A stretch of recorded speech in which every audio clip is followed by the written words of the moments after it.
और हर पहलू पर बातचीत करने के लिए हमारे साथ पैनल जुड़ चुका है। हमारे पैनल में आज मौजूद हैं डॉक्टर डीके गुप्ता, जो कि सीएमडी हैं फेलिक्स हॉस्पिटल के। उनका बहुत बहुत स्वागत है। डॉक्टर डीके गुप्ता, स्वागत है आपका। डॉक्टर साहब, ये जो स्पाइक देखा जा रहा है, जो उछाल देखा जा रहा है इन मामलों के अंदर लगातार महाराष्ट्र के अलग अलग हिस्सों में, इसकी क्या वजह नजर आती है? क्या एक स्वाभाविक ये प्रतिक्रिया है वायरस की कि बार बार ये कमबैक करता है, थोड़ा शांत होता है फिर कमबैक करता है?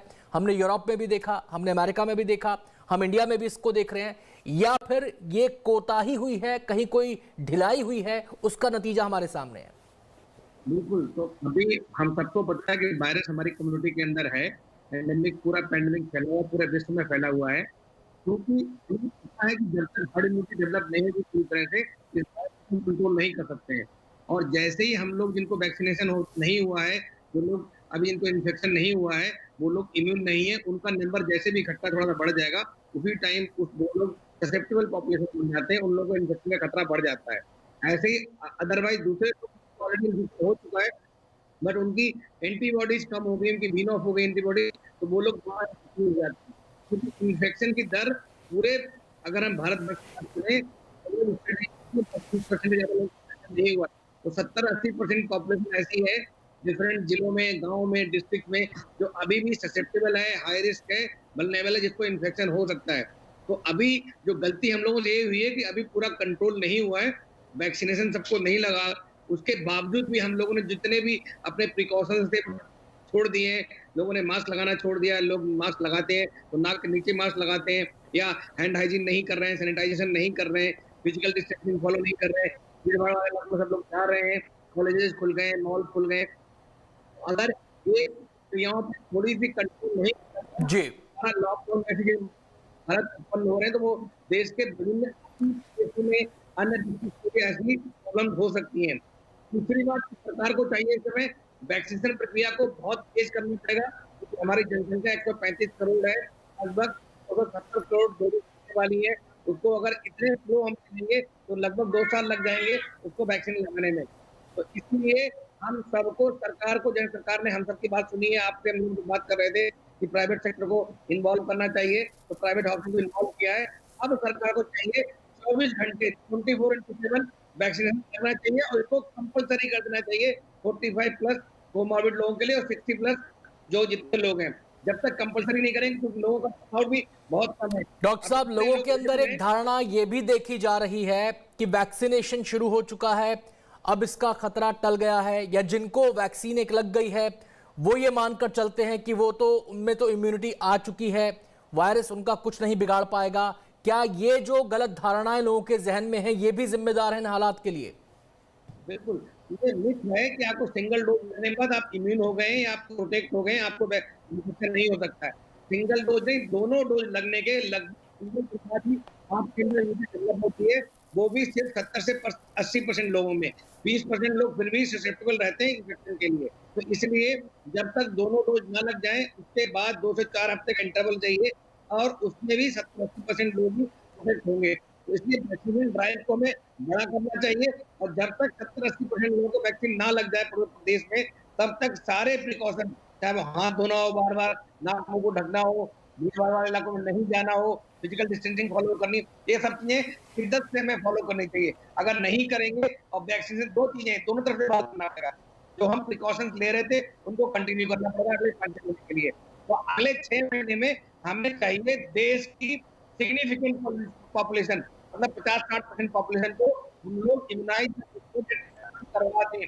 वो जब ही हो सकता है कि जब हम एक 24 घंटे करें, और इसके अलावा अगर लोग नहीं आ रहे हैं तो सबको ले अलाउ कर दें, जो लोग जी, 45 साल से कम नहीं है उनको भी अलाउ कर दें, कि वैक्सीनेशन हमारे पास प्रचुर मात्रा में उपलब्ध है। वैक्सीन जो पिछले साल हमने संक्रमण का दायरा देखा था, जो उछाल महाराष्ट्र में देखा गया था, कि पिछले साल भी यही ट्रेंड था कि महाराष्ट्र बहुत ज्यादा प्रभावित राज्यों में से एक था। इस बार जो उछाल आप देख रहे हैं, उसमें क्या अंतर आप पाते हैं? ये संक्रमण पहले के मुकाबले ज्यादा तेजी से हो रहा है, या फिर पुरानी ही गति पर है, ये पुराने ही ट्रेंड पर ये आगे बढ़ रहा है? जी, एक तो मैं बताऊंगा पहले आपको कि पुराने जो संक्रमण का जो खतरा था, जितना संक्रमण ज्यादा फैल गया था महाराष्ट्र में, उससे सरकार ने और वहाँ के महाराष्ट्र के नागरिकों ने कोई सबक नहीं लिया। शायद उसी की वजह से जो मैनकाइंड मेड है, हमारे द्वारा जनित ये दूसरा संक्रमण हो रहा है। कोई नया स्ट्रेन की हम लोग अभी बात नहीं कर रहे हैं, कोई नया स्ट्रेन आ गया, कोई इसकी इन्फेक्शन दर बहुत ज्यादा नहीं है, क्योंकि लोगों ने अभी से जो प्रिकॉशंस लेने बंद कर दिए थे, वैक्सीनेशन बहुत कम लोगों को हो पाया है, तो शायद इसीलिए ये दर बढ़ रही है। बिकॉज अभी ऐसे पॉपुलेशन, मैंने बताया था, सोसाइटी या समुदाय में ऐसे बहुत सारी पॉकेट्स हैं छोटी छोटी, जिनमें लोगों को इन्फेक्शन नहीं हुआ नेचुरल, या जिनको वैक्सीन नहीं लगा, वो ऑलरेडी हाई रिस्क में है, वो वल्नरेबल है। उनको कभी भी अगर वायरस आता है उनके आसपास कम्युनिटी में, कहीं और से कोई इन्फेक्टेड बंदा आ जाता है, कोई पर्सन आ जाता है, तो वो लोग इन्फेक्ट हो जाएंगे और वो फिर फैलने लगेगा। ये एक तीली जैसे आग नहीं होती, अगर एक जल गई तो फिर पूरे उस एरिया को या उस समुदाय में जितने लोग अनइन्फेक्टेड होंगे, जितने लोग वल्नरेबल होंगे, उनको इन्फेक्ट हो जाएगा। तो इसलिए सरकार को ये चाहिए कि वैक्सीनेशन की गति बहुत तेज करनी चाहिए। 24/7 ऐसे एरिया जो हाई रिस्क एरिया है, जहाँ में इन्फेक्शन ज्यादा फैल रहा है, हमें फटाफट वैक्सीन लगवाए, सब लोगों को इम्यूनाइज करवाए। और प्लस जब तक वैक्सीनेशन सबको नहीं लगता है, तब तक हम सबको स्ट्रिक्ट प्रिकॉशन पूरे शिद्दत से फॉलो करने चाहिए, चाहे कोई भी हो, चाहे राजनेता हो, चाहे धर्मगुरु हो, चाहे पब्लिक हो, ब्यूरोक्रेट हो। आप देखेंगे इस समय सब लोग, या आम जनता हो, सब लोग शिथिल हो गए हैं, कोई भी मानकों का पालन नहीं कर रहा है। जहां सरकार सख्त है, दिल्ली या जैसे कुछ प्रदेशों में, जहाँ पे बड़ा फाइन लगा दिया गया है और लोग फाइन वसूल रहे हैं, सिर्फ वहीं पे जो नियम है वो लागू हैं, कुछ हद तक काम कर रहे हैं। अदरवाइज ऐसे बहुत सारे प्रदेश हैं, मैं नाम नहीं लूंगा, ऐसे बहुत सारे जनपद हैं जहाँ पे कोई भी मास्क का प्रयोग। डॉक्टर गुप्ता, आपको यहाँ पर क्या लगता है कि लोगों ने लापरवाही ज्यादा बरती है या फिर प्रशासनिक स्तर पर ढिलाई ज्यादा बरती गई? दोनों बातें हैं। एक तो अवेयरनेस की कमी है, हमारी जनता, आपको पता है कि हम लोग ट्रैफिक नियमों का पालन नहीं करते हैं, सबको पता है, अगर ना आप पालन नहीं करोगे तो एक्सीडेंट होगा, उसमें जान जा सकती है। सेम ऐसा ही है कि बिकॉज उसमें अवेयरनेस की कमी है। तो हम लोगों को, जनता को, सरकार को चाहिए था, धर्म गुरुओं को चाहिए था, राजनेताओं को चाहिए था, पक्ष वाली पार्टियों को, विपक्ष वाली पार्टी को चाहिए था कि हम लोग जनता को जागरूक करें, प्रिंट मीडिया, इलेक्ट्रॉनिक मीडिया, सबके थ्रू जागरूक करें और बार बार बताएं कि खतरे क्या है लोगों के अंदर। बिकॉज जैसे जैसे इन्फेक्शन कम हुआ, डर खत्म हो गया और लोग भूल गए और पुरानी पद्धति पे दोबारा वापस आ गए। तो कहीं ना कहीं एक तो अवेयरनेस की कमी रह गई, दूसरी सरकार की ढिलाई रही है, सरकार भी थोड़ा सुस्त हो गई है, सरकार को भी लगा है कोरोना कंट्रोल हो गया है और इस समय हमें आर्थिक चीजों को ज्यादा ध्यान देना चाहिए।